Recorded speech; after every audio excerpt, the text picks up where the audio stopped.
Good morning, a very good morning, friends. Welcome to Gyan Sagar classes. Today we are going to start our marathon for capital market and security laws. क्योंकि marathon है तो obvious सी बात है पूरा पूरा coverage तो नहीं मिलेगा, लेकिन इतना ज़रूर मिलेगा कि श्योर श्योर तुमको याद आ जाएगा कि हाँ हमने कहीं कहीं कुछ कुछ तो पढ़ा था. ठीक है, स्टार्ट करते हैं आज का हमारा पहला chapter, that is basics of capital market. सबसे पहले एक छोटी सी डेफिनेशन देती हूँ. मार्केट क्या होता है? A place where the buying and selling of goods and services takes place. खरीद और बेच जहाँ की जा सकती है वहाँ पे हम उसे मार्केट कहते हैं. पुराने ज़माने में बार्टर सिस्टम प्रिवेलेंट था, तो सारी चीज़ें एक्सचेंज के रूप में हुआ करती थी. यानी earlier there didn't use to be a capital market और अ सिक्योरिटी मार्केट और a market of financial terms. क्या आज बार्टर सिस्टम है? No ma'am. आज तो हमारे करेंसी एक्सचेंज आ चुके हैं. करेंसी छोड़िए, हम लोग डिजिटल मनी पर आ चुके हैं. हम लोग डेरिवेटिव्स खरीद रहे हैं, हम लोग फ्यूचर्स ऑप्शंस में कंट्रैक्ट कर रहे हैं. तो कहीं ना कहीं डेवलपमेंट तो हुआ है, मानना पड़ेगा.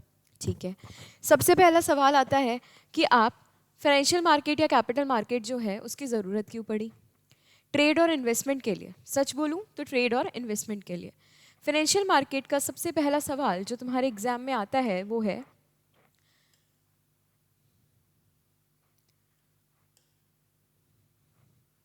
Just a second. हाँ जी, तो शुरू करते हैं. फाइनेंशियल मार्केट के फंक्शंस क्या है? Mobilisation and channelising of savings into productive uses. मेरे पास फालतू का पैसा पड़ा हुआ है, उसे मुझे कहीं इन्वेस्ट करना है जहाँ से मुझे प्रोडक्टिव रिटर्न मिले. क्या मुझे प्राइस डिटरमिन करने में भी हेल्प करता है? हाँ. स्टॉक मार्केट खोलो, अपने फ़ोन पे ऐप खोलो, आपको दिखेगा कि चार्ट्स बने हुए हैं. द चार्ट्स विल डिटरमिन कि आपके स्टॉक की प्राइस क्या है, तो प्राइस पहचानने में हेल्प करता है. लिक्विडिटी कैसे देता है? अपने इन्वेस्टमेंट को रिडीम करके क्या मुझे पैसा वापस मिल सकता है? हाँ, तो इट इज़ लिक्विडिटी. लिक्विडिटी होता है the ability to convert into cash. इतना तो मैम पता है, 11th में पढ़ा था. It reduces cost by providing valuable information regarding the securities traded in the financial market. क्या सारा डिस्क्लोजर सारा इन्फॉर्मेशन आता है? हाँ. सेबी के नॉर्म्स में लिखा हुआ है कि सारा इन्फॉर्मेशन जो है वो डिस्क्लोज होना चाहिए, तो वो सब यहाँ पे कवर होता है. Plus exchange without physical delivery. Ma'am ये क्या होता है? Derivative contract. In the derivative contract, there is a exchange without physical delivery. Money market फटाफट. मनी मार्केट क्या होता है? जहाँ पे short term funding take place करती है. मैम शॉर्ट टर्म मतलब जिसका मेचोरिटी ड्यूरेशन 1 साल से कम है, उसको मैं किस में काउंट करूँगी? मनी मार्केट में. और वहीं क्या ये ज़्यादा लिक्विड होगा? हाँ होगा, क्योंकि ये सिर्फ 1 साल का मेचोरिटी से कम रखता है. कैपिटल मार्केट किस में आएगा? इसमें 3 चीज़ें कवर है: industrial securities, government securities, long term loan. यानी जहाँ जहाँ मैं लॉन्ग टर्म की बात करूँगी, आई will go for capital market. उसमें क्या क्या कवर करूँगी मैं? Industrial, government securities market and long term loan market. Capital market को इकोनॉमी का बैरोमीटर कहा जाता है. बैरोमीटर का मतलब मेजर करने के काम आता है हमारी इकोनॉमी कहाँ रन कर रही है. हम किसकी हेल्प लेते हैं? कैपिटल मार्केट की. तो वो है हमारा बैरोमीटर. क्या ज़रूरी है कैपिटल मार्केट? हाँ मैम, पूछने की बात है क्या? क्यों ज़रूरी है? फिर से वही रिपीटेड. आपके फंड्स को एंटरप्राइजेस को देने के लिए प्राइवेट इक्विटी में आपको इन्वेस्ट करना है या आपको डेट फंड में जाना है, ये कैपिटल मार्केट बताएगा. क्या ये सोर्स ऑफ इन्वेस्टमेंट में हेल्प करते हैं? हाँ, it helps us to know what is our source of investment. इसके अलावा आपके जो इन्वेस्टमेंट्स है they should be in the productive assets और नॉन प्रोडक्टिव असेट्स. अगर नॉन प्रोडक्टिव होता तो मैं अपना पैसा अपने घर में ही रख लेती. It helps me to allocate my money to the productive assets market. ठीक है. Capital market also provide a medium for risk management by allowing the diversification of risk in the economy. क्या होता है रिस्क मैनेजमेंट? देखो, आप अगर अपना पूरा पैसा एक जगह डाल दोगे और वो कंपनी डूब गई तो तुम तो बर्बाद हो जाओगे. कैपिटल मार्केट में म्यूचुअल फंड्स वगैरह या फिर ऑल्टरनेटिव इन्वेस्टमेंट फंड्स या और भी तरीके के कुछ इंफ्रास्ट्रक्चर ट्रस्ट बने हुए हैं, वाया विच हम लोग खुद अपना पैसा इन्वेस्ट करने की जगह किसी और को देंगे जो एफिशिएंटली अपना पैसा इन्वेस्ट करके हमें रिटर्न देगा. तो as a part of that हमारा रिस्क मैनेज हो जाएगा. It helps to improve information quality as it plays a major role in encouraging the adoption of strong corporate governance principles. Ma'am corporate governance क्या होता है? हमारा market चलाने के लिए क्या क्या ज़रूरी है एंड क्या वो सारी चीज़ें फॉलो हो रही है. फॉर एग्जाम्पल, अगर लिस्टेड कंपनी में इंडिपेंडेंट वुमेन डायरेक्टर चाहिए तो वो है या नहीं, ये कौन बताएगा? Capital market. Technological progress and development में हेल्प करता है. कैसे करता है ma'am? Startup, innovative growth platform. याद आ रहा है? वो सारी चीज़ों में हमारा technology and new market conditions आ जाती हैं. लिक्विडिटी में हेल्प करता है. एम्प्लॉयज़ को ईसॉप के थ्रू पैसा देने में हेल्प करता है, स्वैप शेयर में हेल्प शेयर स्वैपिंग में हेल्प करता है, buy and sell with via exchange, venture capital and private equity funds. जो अमीर लोग हैं इंडिया में, बहुत ज़्यादा अमीर लोग जिनके पास बहुत ज़्यादा पैसा पड़ा हुआ है and they don't know what to do with that money, वो क्या करते हैं, अलग अलग जगह इन्वेस्ट करते हैं। तो venture capital and private equity वालों को हेल्प करता है कि वो अपने पैसे को सही जगह लगा सके, प्लस के हमारी कंट्री की ग्रोथ में हेल्प करता है। हाँ, एग्जाम में क्या लिखना है, ये 4 पॉइंट्स।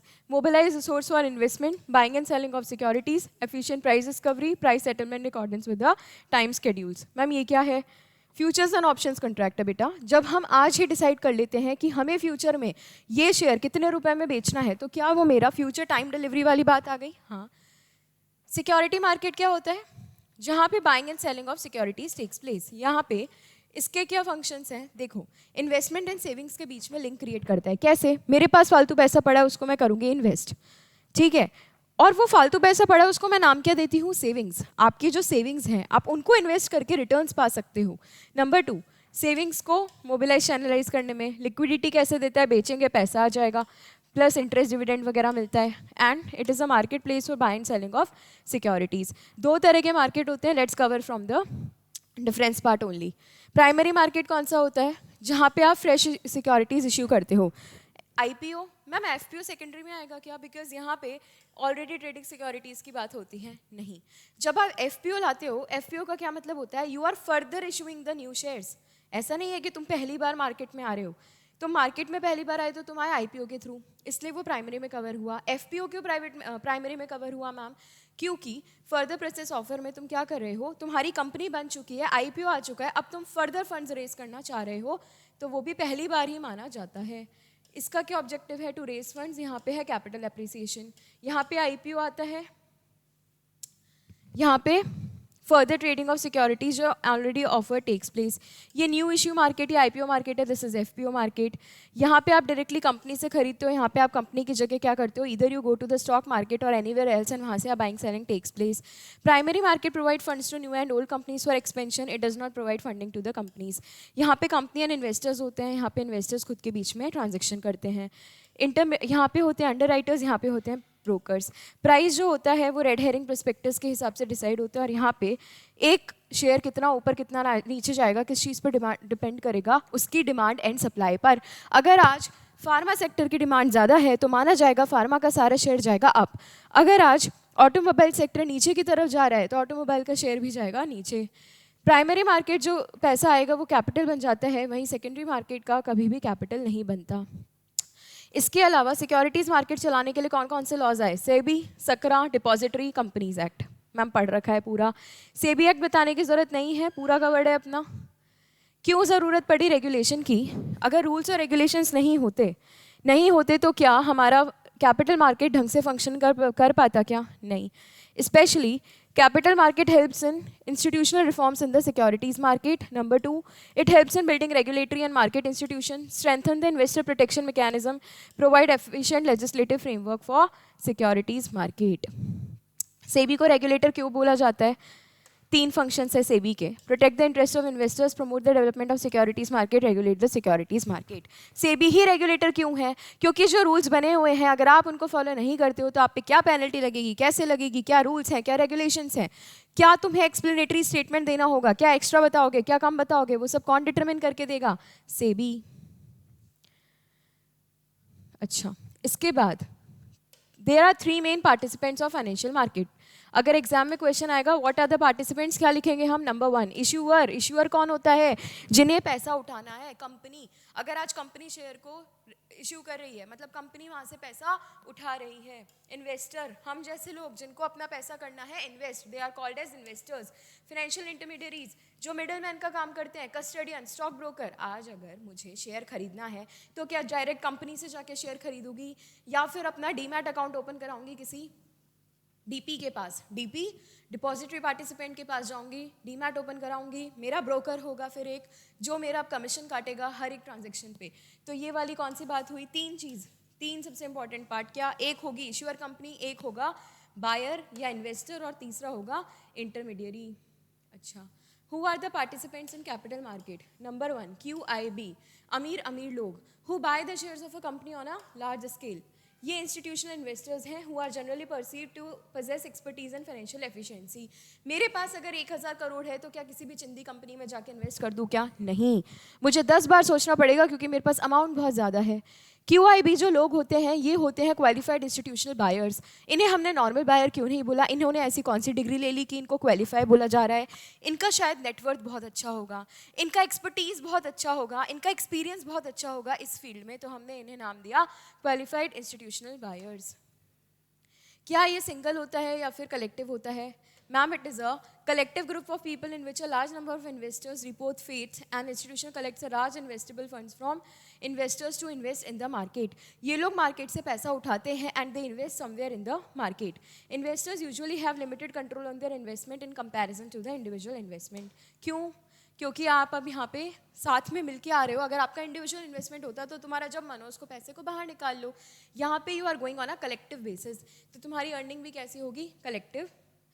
कुछ एग्जाम्पल सारे याद नहीं करने हैं। QIBs कौन कौन हो सकते हैं? Mutual fund, venture capital fund, alternative investment fund, foreign portfolio investors other than individual corporate bodies, family offices. वापस बोलो, फॉरेन पोर्टफोलियो इन्वेस्टर्स। अगर मान लीजिए USA में कोई है मिस्टर सैम इंडिविजुअल लेवल पे अगर आके बोलते हैं कि मैं क्वालिफाइड हूँ क्योंकि मेरे पास बहुत सारा पैसा है, क्या उनको QIB में काउंट कर लूँ मैं? नहीं।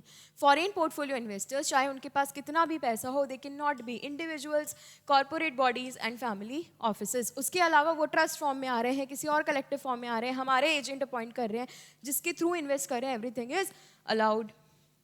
Public financial institution, banks, NBFCs, multilateral and bilateral development of financial institutions, state industrial development corporation, insurance company, PF fund, pension fund, national investment fund, insurance funds, ये सब किसका एग्जाम्पल है? QIBs का। Foreign portfolio investors, foreign portfolio investors मतलब foreign portfolio investors, portfolio क्या होता है? A group of many shares, जहाँ पे सिर्फ एक शेयर की बात नहीं हो रही है, बहुत सारे शेयर्स की बात हो रही है। ठीक है, इसमें आएंगे हमारे government and government related investors, central bank वगैरह, pension fund, university funds. Pension fund, university funds मतलब कुछ ऐसे फंड जो अलग से जैसे ट्रस्ट के फॉर्म में सेटअप होते हैं ना, उन्हें भी हम यहाँ पे कवर करते हैं। इसके अलावा appropriate regulated entities such as insurance और reinsurance entities, banks, asset management companies, investment managers, investment advisers, portfolio managers, brokers, dealers, webs etcetera. Plus कुछ एंटिटीज जो किसकी मेंबर है? Financial action task force. ये क्या होता है? पूरे मनी लॉन्ड्रिंग इंडिया में है, क्या पूरे वर्ल्ड में ऐसी प्रॉब्लम्स नहीं आ सकती जो मनी लॉन्ड्रिंग की इंडिया में आती है? हाँ आती है ना। तो हमारे पूरे वर्ल्ड के लेवल पे जो बॉडी चलती है that is financial action task force. जैसे अपनी आर्मी होती है वैसे ये फाइनेंशियल आर्मी है। इनका काम क्या है कि किसी भी देश में मान लीजिए बहुत ज़्यादा फाइनेंशियल प्रॉब्लम आ जाए या फिर पैसे की कमी हो जाए, फंड की रिक्वायरमेंट में लैग आ जाए, तो ये लोग करते हैं हेल्प आके। ठीक है, और from any country specified by the central government by an order और by way of an agreement of treaty with other sovereign governments which are appropriately regulated funds. कैसे होने चाहिए ये? या तो रेगुलेटेड फंड्स होंगे या फिर अनरेगुलेटेड फंड्स होंगे जिनका investment manager is appropriated, regulated and registered as a category 1 foreign portfolio investor. ये इनकी रिक्वायरमेंट है। University related endowments of universities that have been existence for more than 5 years। Ma'am कौन सी यूनिवर्सिटीज़? वो तुम्हारी Harvard वगैरह जहाँ तुम एडमिशन के लिए जाते हो, ये उन यूनिवर्सिटीज़ की बात करें। अगर आपको 5 साल हो चुके हैं इस्टेब्लिश हुए हुए तो you can fall in here. ठीक है, इसके अलावा whose investment manager is from a financial action task force member country and such an investment manager is registered as a category 1 foreign portfolio investors और which at least 75% is owned directly और indirectly by another entity eligible under sub clause 2, 3 and 4 on A। वो सब भी इसके अंदर आ जाएंगे। ये हम आगे कवर कर चुके हैं। अच्छा, what are alternative investment funds? Alternative investment funds are privately pooled investment fund, whether from Indian or foreign sources, in the form of a trust or company or body corporate or LLP, which are not presently covered by any regulation of SEBI। Simple सी चीज़ बताती हूँ। तुम mutual fund root पे जाते हो तो तुम्हें लगता तो अच्छा है क्योंकि म्यूचुअल फंड के बहुत सारे बेनिफिट्स हैं, बट अगर मैं लॉसेस की बात करूँ म्यूचुअल फंड में जाने के, मुझे सेबी के रेगुलेशंस को फॉलो करना पड़ेगा क्योंकि म्यूचुअल फंड जो आएगा वो सेबी के अंडर आएगा ही आएगा। सिंपल है। अब अगर मुझे खुद को प्रोटेक्ट करना है कि मैं इतने सारे रेगुलेशंस को फॉलो अप ना करूँ, तो what I will do is I will go for another route known as alternative investment fund. काम सारा म्यूचुअल फंड जैसा ही है। इसमें क्या हो रहा है? वही बहुत सारे लोग इकट्ठे हो रहे हैं, AIF को पैसा दे रहे हैं, AIF उसको डिपॉजिट कर रहा है, कहीं पे इन्वेस्ट कर रहा है, रिटर्न्स आ रहे हैं, लोगों पे जा रहे हैं। डिफरेंस क्या है ma'am AIF and mutual fund में? अगर मुझे उस रूट पे नहीं जाना, मुझे ऐसा लगता है कि मेरे को इतने रेगुलेशन सेबी के या ये सब फॉलो नहीं करना, I go for this route, okay. According to the SEBI AIF regulations, it means any fund, ये तुम्हें एग्जाम में लिखना होता है, any fund established or incorporated in India in the form of a trust or company or LLP or body corporate which is a privately pooled investment vehicle. Privately pooled क्यों बोला? क्योंकि अगर वो गवर्नमेंटल होता है तो SEBI के regulation लग जाते ना बाबा। प्राइवेटली है, कुछ प्राइवेट लोगों ने मिलकर अपना एक पूल बनाया फंड्स का, मम्मी किटी करती है, क्या होता है, सब लोग थोड़ा थोड़ा थोड़ा पैसे डिपॉजिट करते हैं, होता है ना, और फिर फाइनली जिसका किटी आउट होता है उसको पैसा दे दिया जाता है। क्या यही चिट फंड्स में हो रहा है क्या? हाँ हो रहा है ना।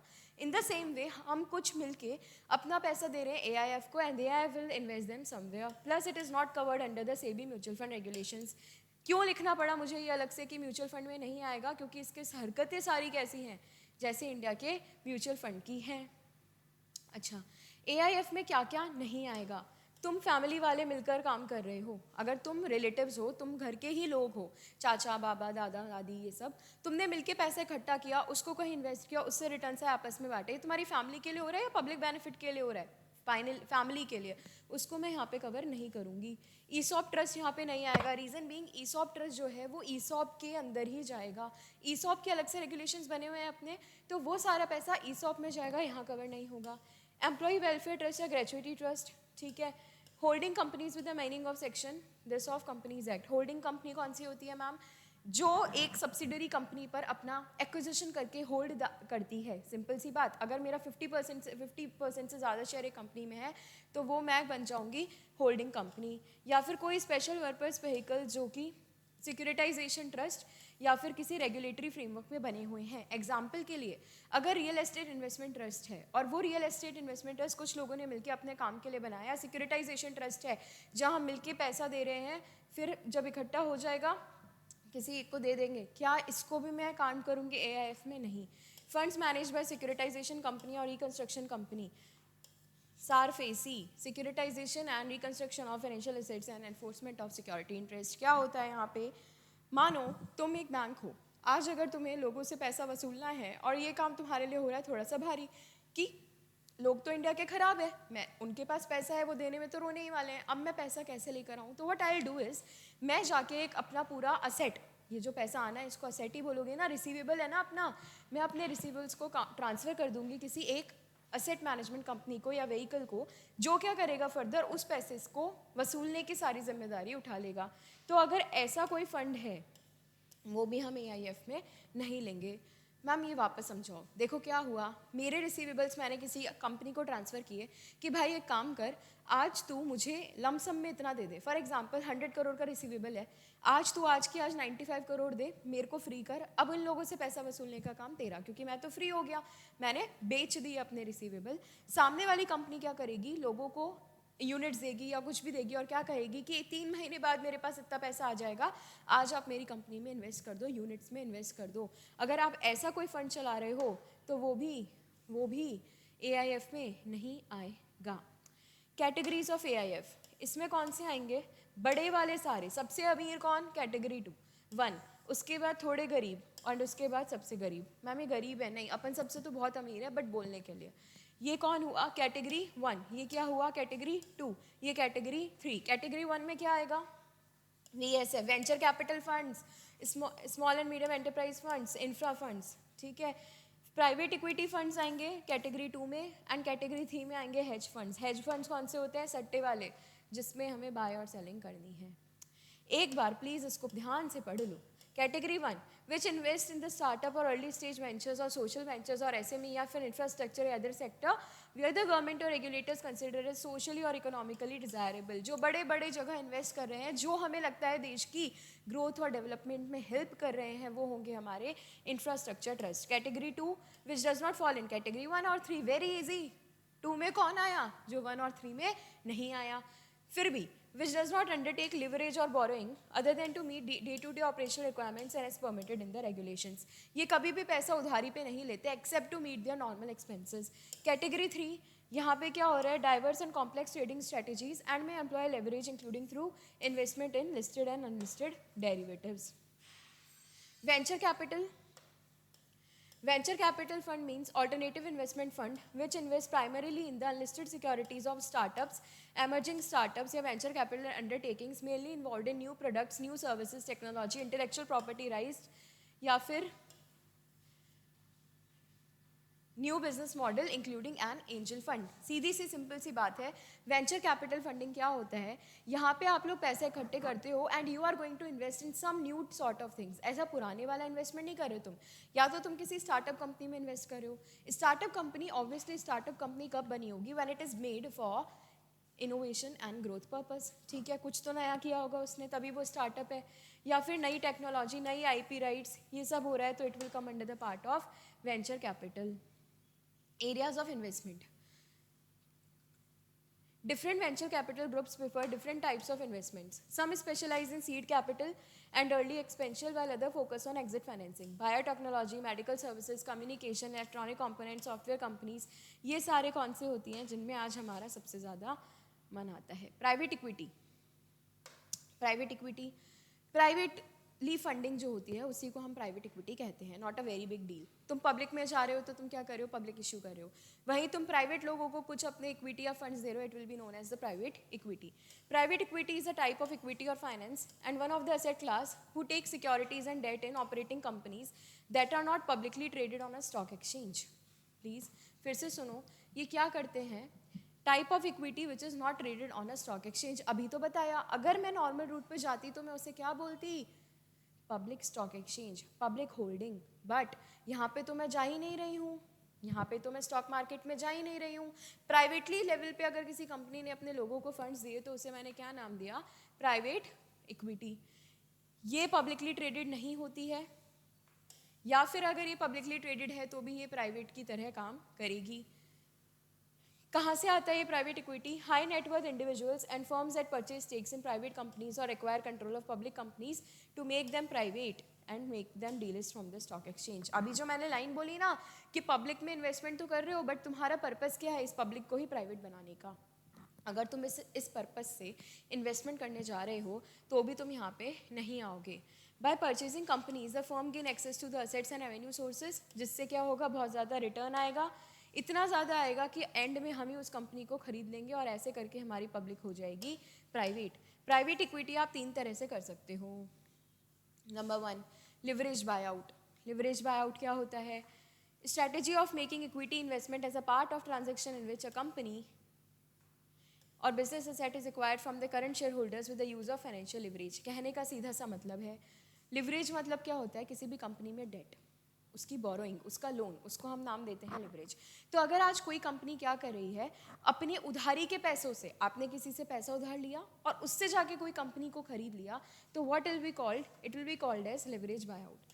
Venture capital, it is a broad subcategory of private equity that refers to equity investment made typically in less mature companies for the launch, early development या expansion of the business. Venture capital मतलब you are going to invest in some early maturity growth company. अभी वो शुरू हुई है, अभी वो innovative है, फर्स्ट टाइम आई है मार्केट में. Then what I'll do is I'll invest in the venture capital companies. Growth capital, this refers to the equity investment, mostly minority investment in the companies that are looking for capital to expand or restructure operations or enter new markets or finance a major acquisition without a change of control of the business. यहाँ जो investment हो रहा है कैसा हो रहा है? कोई ऐसी कंपनी जो मर्जर कर रही है, एक्विजिशन कर रही है, इंटरनल रिकंस्ट्रक्शन कर रही है. इंटरनल कैसे हो सकता है? अपने शेयर्स को अप कर रही हो सकता है अपने शेयर्स को बहुत डाउन कर रही हो, तो वो वाला इन्वेस्टमेंट फॉल करेगा यहाँ पर. Next topic, angel fund. Angels कौन होते हैं? नॉर्मल बताओ, एंजल किसको बोलते हैं? हमारी भाषा में हम एंजल किसको बोलते हैं? भगवान का भेजा हुआ कोई दूत. बोला यही जाता है कि ये तो मेरी लाइफ में एंजल बन के आया. एंजल इन्वेस्टर्स भी वही होते हैं. They are very high net individuals, high net worth individuals, जिनके पास बहुत सारा पैसा है और कोई कंपनी नई नई शुरू हुई है तो ये बोलते हैं तुझे बचाने वाला कोई नहीं है ना, हम आते हैं. What angel funds will do? Angel funds refers to money pool created by the HNI, high net worth individuals or companies known as angel investor for investing in startup business. Angel fund is defined in SEBI Alternative Investment Fund Regulations 2013 as a subcategory of venture capital fund. Venture capital fund अगर याद आ रहा होगा ना, तो वो भी seed funding था। सीड फंडिंग का क्या मतलब होता है, कोई कंपनी नई नई पैदा हुई है तो हम इनिशियली जो पैसा इन्वेस्ट कर रहे हैं ना, हम उसको वेंचर कैपिटल फंड बोलते हैं। सिंपल है। तो एंजल फंड इज अ सब part of venture capital fund, ठीक है। अंदर category 1 AIF that raises funds from angel investors and invest in accordance with the regulation specified by SEBI. कौन है ये लोग, मोस्टली कौन है ये लोग, अफ्लुएंट इंडिविजुअल्स, जिसके पास बहुत सारा पैसा है, ही इज ऑलरेडी अफ्लुएंट, उसे किसी की जरूरत नहीं है। Who provides for capital of business startup usually in exchange for convertible debt और ओनरशिप इक्विटी। लेकिन इनकी एक प्रॉब्लम है, ये जब तुम्हारे अंदर इन्वेस्ट कर रहे हैं ना, they will never go for the debt mode, they will go for the equity mode. हमें मालिक बनना है कंपनी का।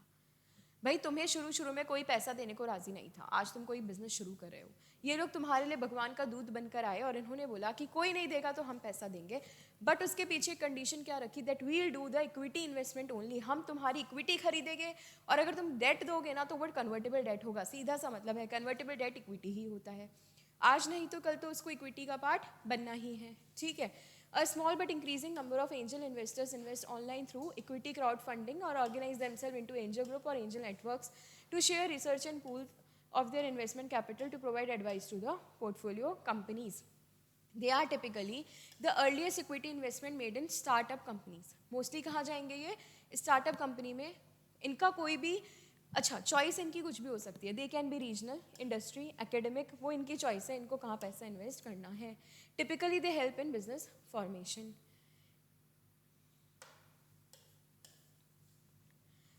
Next topic that we are going to cover is anchor investors.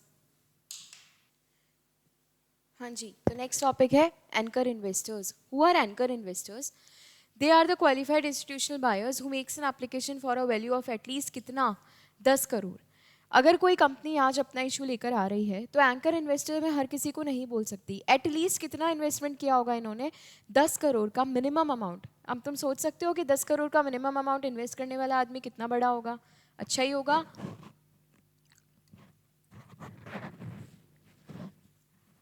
10 crore से ज़्यादा का इन्वेस्टमेंट करते हैं ये पब्लिक इश्यू में on the main board made through book building process or make an application of value at least 2 crore on the public issue on SME exchange.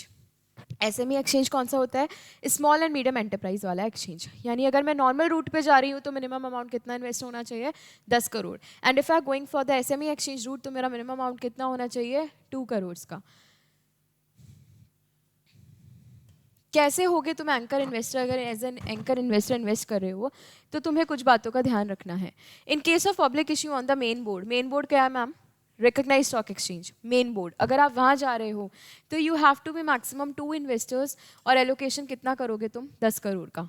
Minimum 2 and maximum 15 investors shall be permitted for allocation above 10 crore up to 250 crore, subject to minimum allotment of 5 crore per investor.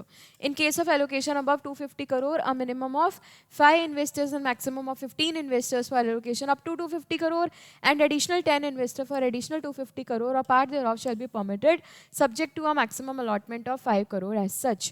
In case of public issue on SME exchange, through book building process, maximum 2 investors shall be permitted for allocation up to 2 crore rupees. फिर minimum 2 and maximum 15 for allocation above 2 crore up to 25 crore, subject to minimum of 1 crore. In case of allocation above 25 crore, minimum of 5, maximum 15, allocation up to 25, and फिर 10 additional वाला. The bidding for anchor investors shall open 1 day before the issue opening. देखो ये तुम्हारे अंदर minimum कितना, 10 करोड़ या 2 करोड़ इन case of small exchange, इतना पैसा ये तुम्हारे अंदर इन्वेस्ट करने जा रहे हैं। तो कुछ तो प्रिविलेज तुम इनको देखो, क्या प्रिविलेज है। नॉर्मल लोगों के लिए जिस दिन इशू ओपन होता है ना, उससे एक दिन पहले एंकर इन्वेस्टर्स के लिए ओपन हो जाता है। Shares allotted to the anchor investor shall be locked in for a 30 days from the date of allotment in the public issue. यानी ऐसा नहीं है कि तुमने सिर्फ दिखाने के लिए पैसा इन्वेस्ट किया था। अगर आज आप एक एंकर इन्वेस्टर हो तो एटलीस्ट 1 महीना तो कंपनी के साथ जुड़े रहो उस शेयर को बेचने से पहले। तो lock in will be 30 days। Up to 60% of the portion available for allocation to QIB shall be available to anchor investors. यानी कि एक तो हमने क्वालिफाइड इंस्टीट्यूशनल बायर्स को दिया थोड़ा सा प्रिविलेज, थोड़ा सा एक्स्ट्रा अमाउंट। उसके बाद क्या बोला कि उसका भी 60% मुझे किसके लिए बचा के रखना पड़ेगा, किसके लिए रखना पड़ेगा? एंकर इन्वेस्टर्स के लिए। And 1/3 of the anchor investors portion shall be reserve for domestic mutual fund. कहने का क्या मतलब हुआ? 60% तो किसके लिए रहा QIBs का? 60% of QIBs is for anchor investors and 1/3 of the total investment is for domestic mutual fund. फिर आते हैं हाई नेटवर्थ इंडिविजुअल्स। ये कौन है? ये वो लोग हैं जो रिटेल तो नहीं है। रिटेल में कौन आएंगे? हम जैसे लोग। छोटे लेवल पे तो ये काम नहीं कर रहे। They have high net worth, that is why they are known as high net worth individuals. क्यों है ये हाई नेटवर्थ? क्योंकि इनकी नेट वेल्थ, नेट असेट्स या इन्वेस्टेबल सरप्लस जो है, नेटवर्थ, नेट असेट्स या इन्वेस्टेबल सरप्लस जो है वो बहुत ज़्यादा है। While there is no standard put forth for the classification, the definition of HNI varies with the geographical area as well as the financial market and institutions. Though there is no specific definition generally in the Indian context, individuals with over 2 crore investable surplus may be considered to be HNI, while those investable wealth in range of 25 lakh to 2 crore may be deemed as emerging HNI। क्या बोला मैंने?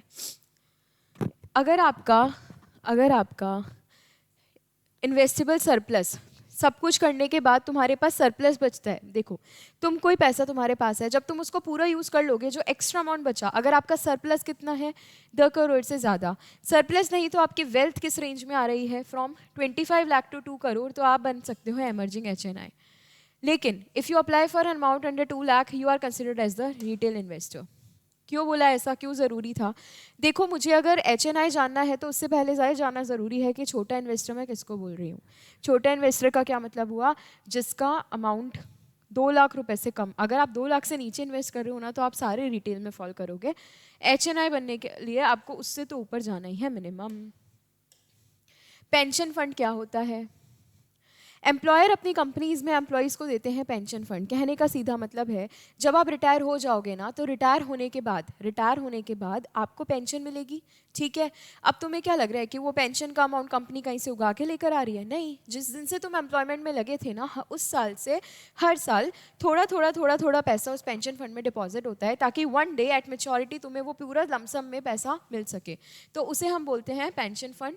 Established by the employer to facilitate and organize the investment of employees' retirement funds, which is contributed by the employer and employees. Pension fund is a common asset pool meant to generate stable growth over a long term and provide pension for employees when they reach the end of their working years and commence their retirement. Pension funds are commonly run by some sort of financial intermediary for the company and its employees. Like National Pension Scheme is managed by UTIAMC, Retirement Solution. Simple है, इतना कुछ अपन को ध्यान नहीं रखना। अपन को क्या रखना है? पेंशन फंड जो है कंपनीज ईदर दे में फॉर्म इट इन हाउस या फिर बाहर से भी ला के लाती है। क्यों बनाती है? कि थोड़ा पैसा हर बार पेंशन फंड में डिपॉजिट होगा, लमसम में मैं सामने वाले एम्प्लॉय को पे कर सकूंगी। लेकिन अगर आज मैं हर जगह लॉ नहीं बनाऊंगी तो क्या इंडिया में लॉ फॉलो होगा? क्या? चांसेस आर नील बटा सन्नाटा। तो हमें कुछ लॉज बनाने पड़ेंगे पेंशन फंड्स के लिए। पहला कौन सा है? EPF act, employ provident fund act. दूसरा माइंस एक्ट। माइंस एक्ट क्यों बनाया? हमारे इंडिया में कुछ लोग माइंस सेक्टर में काम करते हैं, जो जाके माइंस में काम कर रहे हैं उनको एक अलग से प्रिविलेज देना है था। And gratuity under the payment of gratuity act, ये सब यहाँ पे कवर होंगे। पेंशन फंड को मैंने 2 पार्ट्स में डिवाइड किया, formal sector and informal sector. Formal sector का क्या मतलब है? किसी एक्ट या किसी स्टैट्यूट, एक्ट या स्टैट्यूट एक ही चीज़ होती है, किसी लॉ के कारण अगर तुम पैसा जमा कराए हो तो वो पेंशन फंड यहाँ पे आएगा। इनफॉर्मल सेक्टर कौन सा होगा? अनऑर्गेनाइज वर्कर्स के लिए, जैसे कि आपके घर पे जो मजदूर आके काम कर रहे हैं, जो ठेले लगा रहे हैं, जो एग्रीकल्चर में काम कर रहे हैं किसान, या फिर जो कंस्ट्रक्शन में काम कर रहे हैं, उन लोगों के लिए अलग से क्या बना उनके लिए? उनको हमने अलग से क्या नाम दिया? Informal sector. यानी फॉर्मल सेक्टर जो आपकी किसी रेगुलेशन या लॉ के कारण रजिस्टर्ड एम्प्लॉयज़ हैं वो सारे फॉर्मल में आएंगे, बचे हुए सारे इनफॉर्मल में जाएंगे। Capital market intermediaries, equity shares यानी कंपनी के वो एसेट कैपिटल जिनके ऊपर हमारा ओनरशिप राइट रहता है उसे हम बोलते हैं इक्विटी शेयर। अगर आज मैं किसी कंपनी का इक्विटी खरीद रही हूँ मतलब मैं उस पर उसका अपना ओनरशिप राइट खरीद रही हूँ। क्या कैरेक्टर्स हैं इक्विटी शेयर्स के?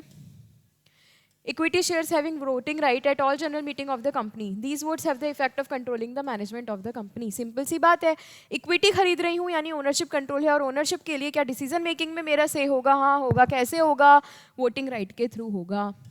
Equity share have the right to share profits of the company.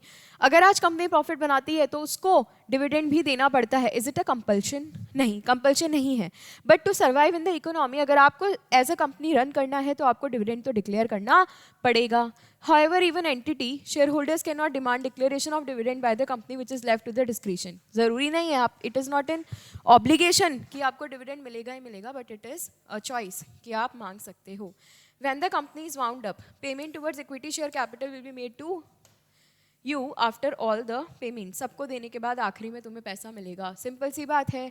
तुम अगर घर के लोग हो, घर के लोगों को बाद में पूछा जाएगा ना, घर पे मेहमान खाना खाने आते हैं, कोई सब्जी अच्छी बनी हुई थी, पास्ता बना था, वाइट पास्ता था, ठीक है।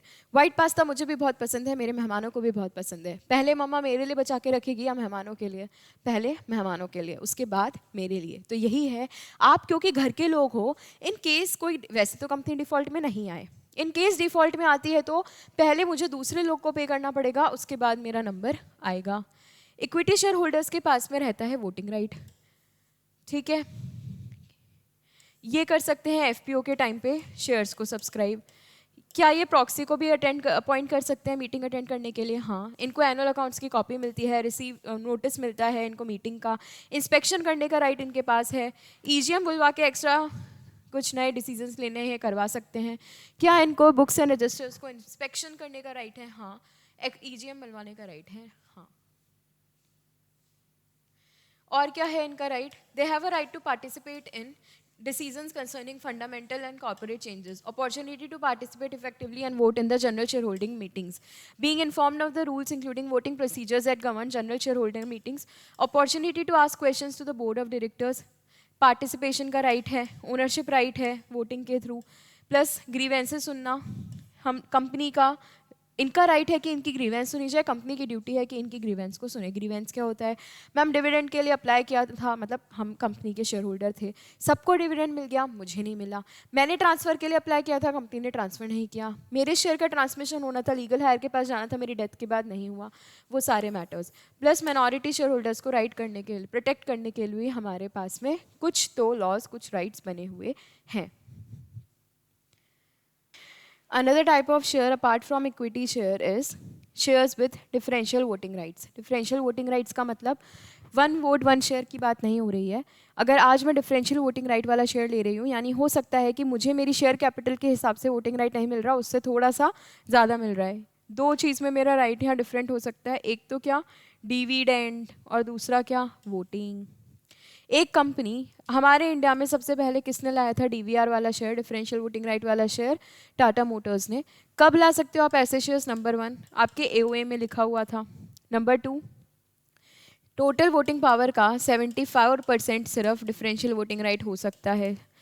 उसके अलावा आपको एक जनरल मीटिंग में करना पड़ेगा ओआर का पास। उसके अलावा कंपनी ने डिफ़ॉल्ट ना किया हो, एनुअल रिटर्न्स फाइल करने में, डिपॉजिट डिक्लेयर डिविडेंड फाइल करने में, या रिडम्पशन होना था प्रेफरेंस शेयर्स का उनको रिडीम करने में, इससे रिलेटेड कोई डिफ़ॉल्ट नहीं किया है पिछले 3 साल में।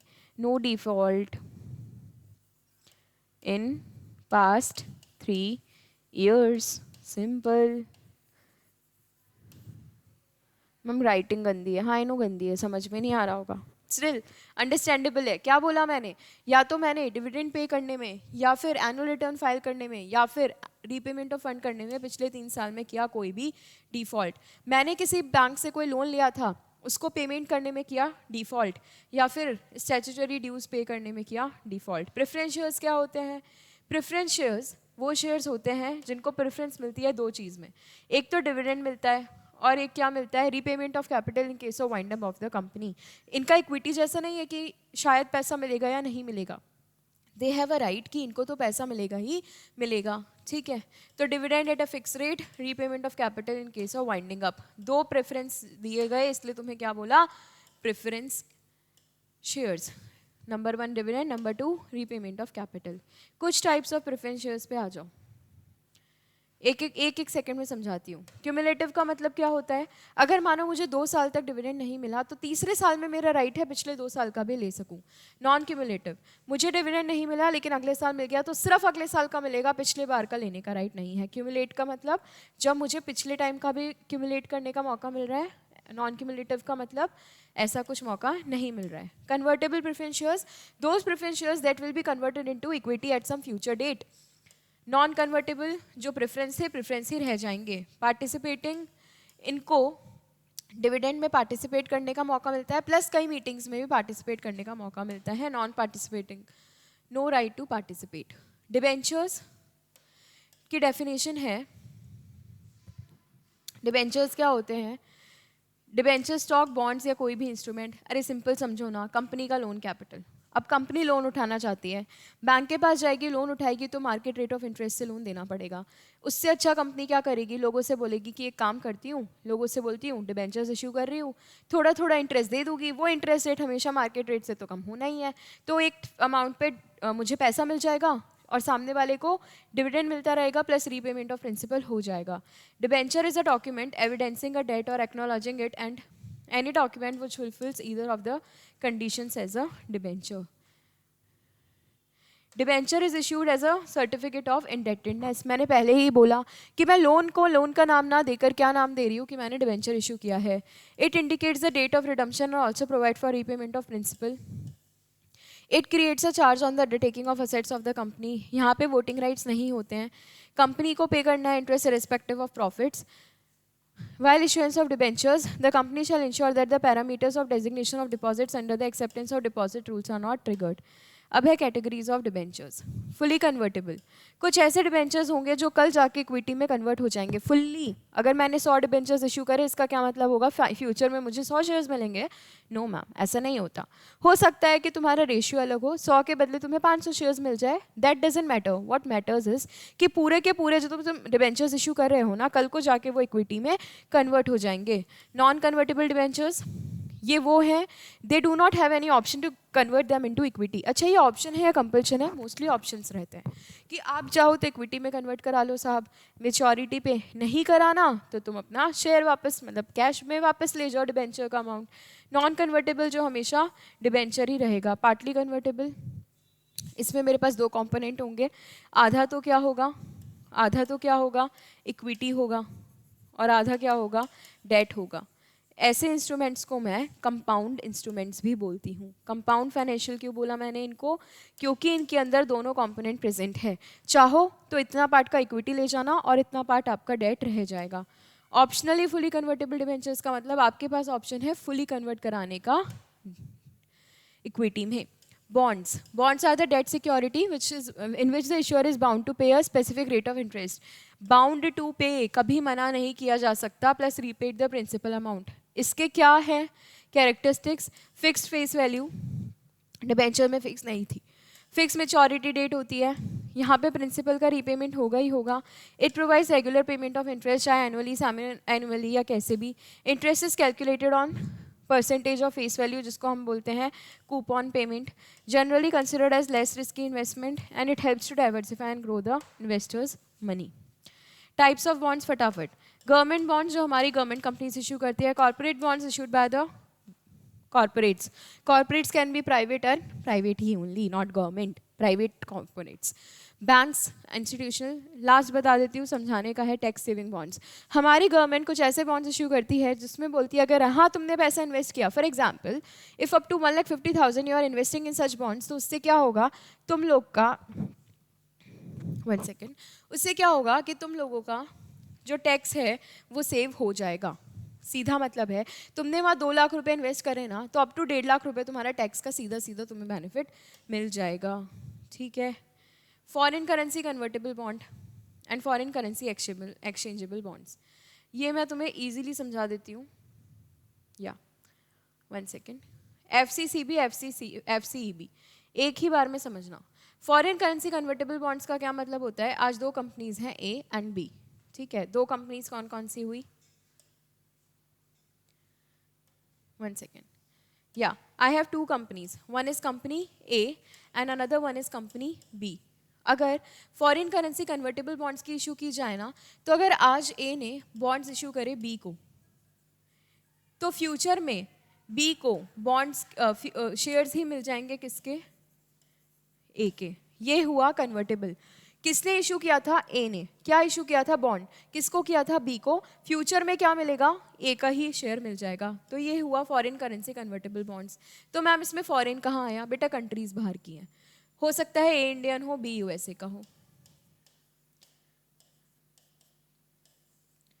डॉलर लिखना चाहिए, ठीक है।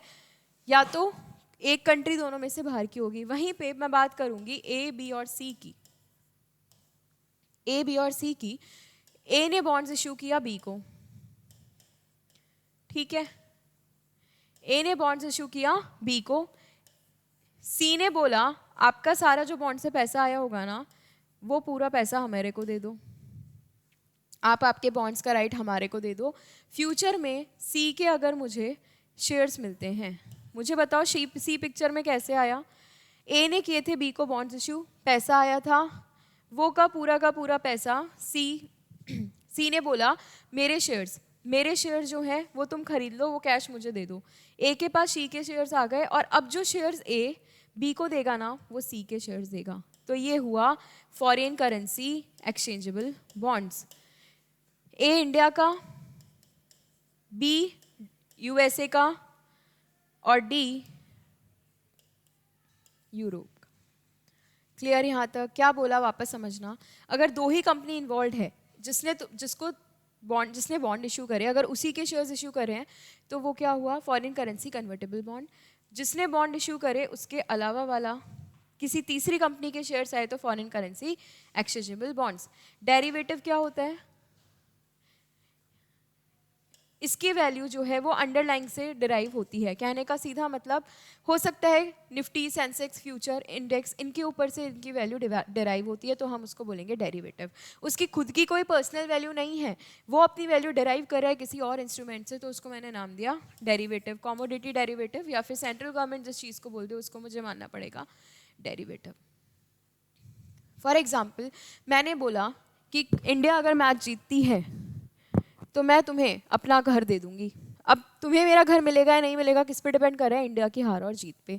ऐसे ही डेरिवेटिव के जो इंस्ट्रूमेंट्स हैं उनका अमाउंट किस पे डिपेंड करता है? मार्केट पे। हो सकता है स्टॉक मार्केट बढ़ रहा हो तो वो डेरिवेटिव वाला तुम्हारा शेयर जो है वो बढ़े, और हो सकता है वो गिरे। वारंट क्या होता है?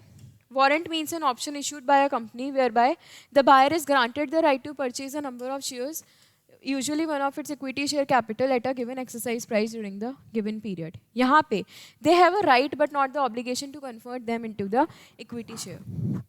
ज़रूरी नहीं है होगा, but you have a right कि आज तुमने अगर वारंट्स खरीदे हैं ना, तो हो सकता है फ्यूचर में उतना एक अमाउंट का तुमको शेयर मिल जाएगा, ठीक है।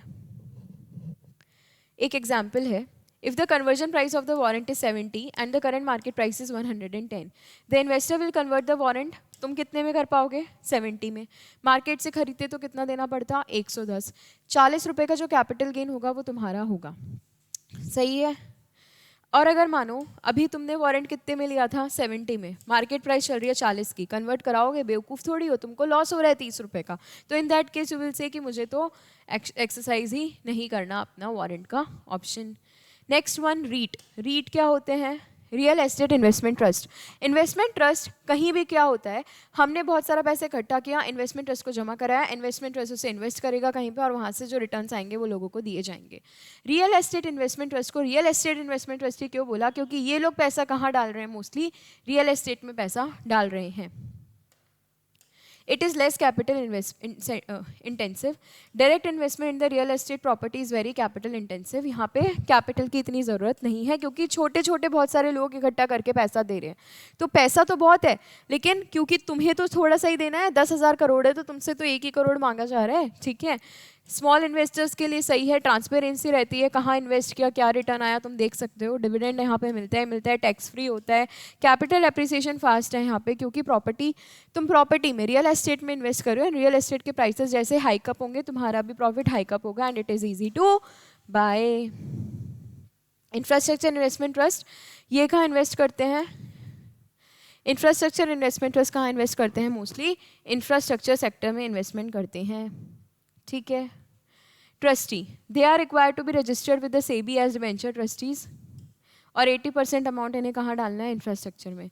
Sponsor, typically a body corporate, LLP, promoter or company with a net worth of at least 100 crore classified as a sponsor. Further, they may hold at least 15% of the total InvITs with a minimum lock-in period of 3 years. Investment manager, as a body corporate of LLP, an investment manager supervises the activities. Project manager, it is mainly responsible for executing the project. Basically ये सारे लोग मिलकर कोई trust बनाते हैं. Trustee जो हमारे behalf पे काम करेगा, स्पॉन्सर जिसने ट्रस्ट को शुरू किया, इन्वेस्टमेंट मैनेजर जो सारा इन्वेस्टमेंट देखेगा, प्रोजेक्ट मैनेजर कोई एक प्रोजेक्ट को देखेगा. सिक्योरिटाइज डेट इंस्ट्रूमेंट मैंने समझाया था, मोर्टगेज बैक्ड सिक्योरिटीज़ में होता है. हम क्या करते हैं, हम कौन सी यूनिट्स खरीद रहे हैं, जो वाली कंपनी के पास में अपने अभी अपन ने पढ़ा था ना आगे एसेट्स ट्रांसफ़र हुए, अब उसका काम क्या होगा, पैसा वसूलना. पैसा वसूलने के लिए वो तुम्हें अपनी यूनिट्स आज इशू कर रही है. तो जब तुम उन यूनिट्स में इन्वेस्टमेंट करते हो तो क्या कहलाता है वो, सिक्योरिटाइज डेट इंस्ट्रूमेंट. नहीं समझा, वापस बताती हूँ. बैंक है, उसके पास कुछ रिसीवेबल्स थे, उसको वो कलेक्ट करना हो रहा था मुश्किल. उन्होंने क्या बोला, किसी कंपनी को अपने वो रिसीवेबल्स ट्रांसफ़र किए. अब वो सारे रिसीवेबल्स को इकट्ठा करने की जिम्मेदारी किसकी हुई, कंपनी की हुई. अब कंपनी क्या करेगी, वो रिसीवेबल्स को तो लेगी, ठीक है, बट वो रिसीवेबल से पैसा तो बाद में आएगा. लोगों को क्या बोलेगी कि देखो ये रिसीवेबल्स मेरे पास पड़े हैं, कल ना कल तो पैसा आएगा ही. और बैंक का नाम लगा है साथ में, तो यानी गारंटी भी है, पैसा तो आएगा. आज तुम हमारी यूनिट्स में इशू मतलब इन्वेस्ट कर दो, हम उसे कहीं पैसे को लगा देंगे, रिटर्न्स तुम्हें देंगे, प्लस जो तुम्हारा प्रिंसिपल है वो भी दे देंगे. तो ये है सिक्योरिटाइज डेट इंस्ट्रूमेंट. अगर आप ऐसे इंस्ट्रूमेंट्स में इन्वेस्ट करते हो तो securitise debt instrument. Municipal bonds, ये मोस्टली अर्बन जो हमारी गवर्नमेंट्स होती है वो इशू करती हैं. अगर आप infrastructure related, road, airport, railway station, schools, hospitals, इनके लिए पैसा रेज करना चाहते हो तो आप म्यूनिसिपल बॉन्ड्स इशू करोगे. इन्हें म्यूनिसिपल बॉन्ड्स से क्यों बोला, क्योंकि ये म्यूनिसिपल डेवलपमेंट में हेल्प कर रहे हैं हमारे देश की. ठीक है, simple. Municipality should meet the following criteria अगर उन्हें म्यूनिसिपल बॉन्ड्स इशू करने हैं. The municipality must have a negative not have a negative net worth in the last 3 previous year. पिछले 3 साल में तुम्हारे पास एक भी बार नेगेटिव नेटवर्थ नहीं होना चाहिए. The municipality must have no default in the repayment of debt securities वगैरह. The municipality promoter and directors must not be wilful defaulters of RBI and they should have no default in the payment of interest and repayment of principal with respect to the debt instruments. Simple. Thank you. Okay friends, the next chapter we are going to cover in the marathon is secondary market in India. Secondary market in India मतलब stock exchange basically. सबसे पहले stock market की definition पे आ जाओ. Stock exchange is a marketplace for buying and selling of securities and ensuring liquidity to them in the interest of investors. The stock exchange are virtually the nerve center of the capital market. कैसे बोला हमने, stock exchange को कैसे define किया, it is a body of individuals whether incorporated or not constituted before corporatisation and demutualisation. It is a body corporate as per the Companies Act. Stock exchange as an organized security market provides a marketability and price continuity for the shares and helps in fair evaluation of the securities in terms of their intrinsic worth. They help in orderly flow and distribution of savings between different types of investments.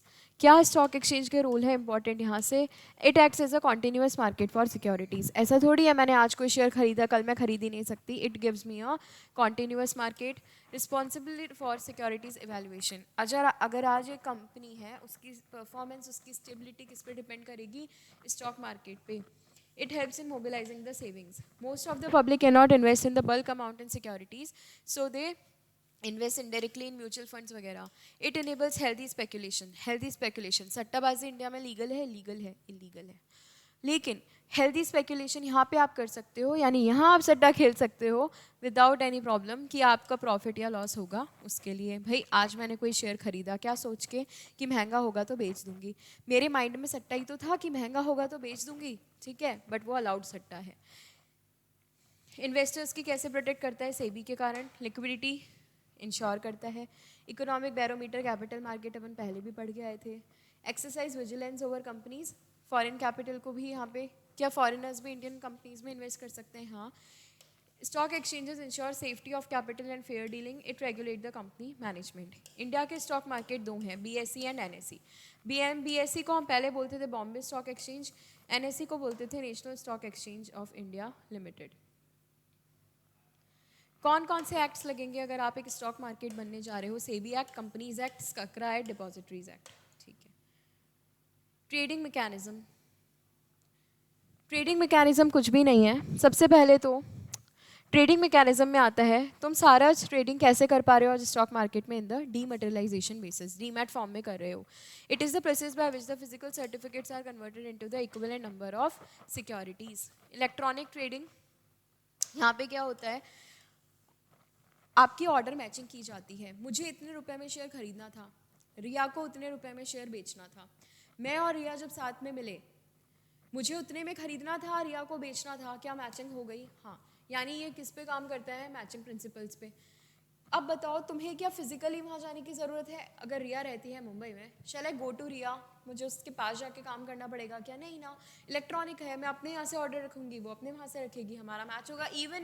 Even without revealing their identity. पता भी नहीं है मुझे रिया कौन है जिसने मुझे share बेचा है, and it provides an access to everybody every time. कितनी तरह की सिक्योरिटीज़ हैं? दो। एक तो है लिस्टेड। लिस्टेड मतलब जो किसी भी स्टॉक एक्सचेंज पे लिस्टेड है वो होगी मेरी लिस्टेड सिक्योरिटी। इन लिस्टेड सिक्योरिटी कौन सी होती है? Which are actively traded at the stock exchanges in India but are not listed on the stock exchange. Trading in securities is facilitated through permitted securities.